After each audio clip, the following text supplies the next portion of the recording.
Today at Hoku Props, we are building Magik's sword from Marvel Rivals. This is a nearly 6 foot tall, massive great sword that glows with demonic power. So there's going to be some tricky engineering, a ton of LEDs, and we're going to make it split in half for transport.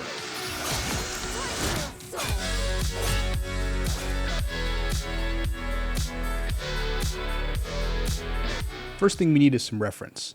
So I dug around and found literally all the game files, dragged these into Blender, and we're ready to start planning. As it turns out, our model is exactly the same height as Magik in-game, so we're going to stick with a 66-inch total length for the sword. Never in my life has scaling been that easy, but not to worry, we have plenty of problems to solve. So here's the initial concept. Magik's sword has these side brackets that can hide a joint, so this prop could totally just split in half and fit in a suitcase. But that's a weak point, and so is down here. Fantasy swords usually taper right above the handle, and this is where they always break. So instead of trusting our filament, we can use an aluminum pipe stretching all the way down from here, all the way up to the tip here. And if we print these side brackets like this, and these pointy parts flat, they should be strong enough to clamp our upper blade to the pipe, and that should make for an extremely sturdy lower assembly. But we have to make sure that our batteries fit inside of the pipe. Any other light controllers and switches can go right here in these side parts. So I started modeling all that stuff, including all the little details from the texture map like this pattern here. But I still had to figure out how to make this blade and how to make it actually light up. Now CNC acrylic or like a giant matrix mold would have been way too expensive. So I knew we were going to print this. But there are two major problems. One is that infill is going to greatly reduce light transmission, so it has to be mostly hollow, probably like a 3-wall vase mode perimeter kind of deal. Two is the strength concerns when printing it straight up and down. So we decided to print this on Chad's CR30 print mill. Now initially I wanted to do a clamshell design where the seam would be along the blade's edge. I tried relentlessly to print this out with tons of failures. We did a bunch of other tests and ultimately decided to split it down the center. This printed just fine, gave us really good access to the inner edge for LEDs, and ended up being really strong. So here you can see the original game file, and after a bunch of modeling, this is where we ended up. And after a bunch more modeling, here's how everything splits apart for printing. I was planning on using my usual 5-volt RGB strips, but I wasn't really happy with the output, so I opted instead for these 12-volt cob LEDs. While they can't be animated, the brightness and density is infinitely better. To power these, we're running 4 18650s in series, and these output around 15 volts at full charge. So to control that, we're using an adjustable buck converter.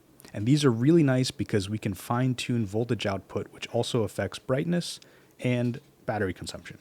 We're getting like 6 watts at 11 volts and 18 watts at 12 volts, but we want this thing bright, and that's for like 8 feet of LEDs. Because this thing is supposed to basically completely illuminate, I wanted to put the thinnest possible LED strip around the entire perimeter. Now that might give us a dark edge, but if this thing is bright enough, both the center seam and the edge aren't going to matter at all. Okay, first test fit for Magik's Soul Sword.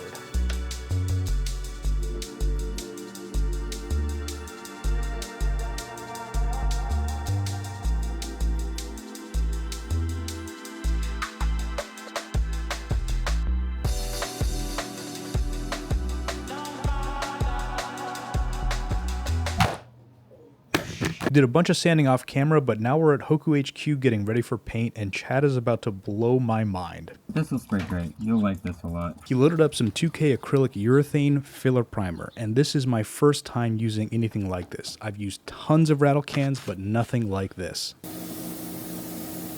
You can spray this stuff ridiculously thick, and it just fills all the imperfections. You have to really intentionally blast an area before it starts to run. And because it cures with a hardener that you mix in, not just by drying, the whole surface cures into a very easily sandable surface. Just a word of caution here, I would only use this stuff in like a full-blown paint booth with a full-face respirator. These are some nasty chemicals that you do not want to breathe in. We followed this up with a little bit of 320 and a whole bunch of 400 grit for a super smooth finish. Now one thing you should know about Chad is that he has like 1,000 airbrushes, so of course we're going to play with all the guns. We started out with this Badger Crescendo 175, which totally surprised me. For the size, it puts out a ton of paint. It's just an old school, rock solid platform, and the overall package is very comfortable. These siphon feed bottles are kind of growing on me. While Chad was setting up the spray gun or minigun with some Chroma Air magnesium, Pops came over for some QC. Looks good. Now I really like this paint. It's an ultra fine metallic, so you don't really see any flake. It's a few shades darker than silver and literally ready to spray out the bottle. And with the minigun, you can basically just mist this whole surface and the metallic just pops out of the black. After that, we came in with the H&S Ultra Evolution CR Plus, loaded with black for some shading. And this is a beautiful airbrush. I think this is the .45 nozzle, much more precise than what I'm used to. And this probably has the smoothest lever action out of any airbrush I've ever used. After that, Chad came in with some UVLS gloss to wrap up this paint job. With painting done, Sammy pulled us across the finish line with final assembly.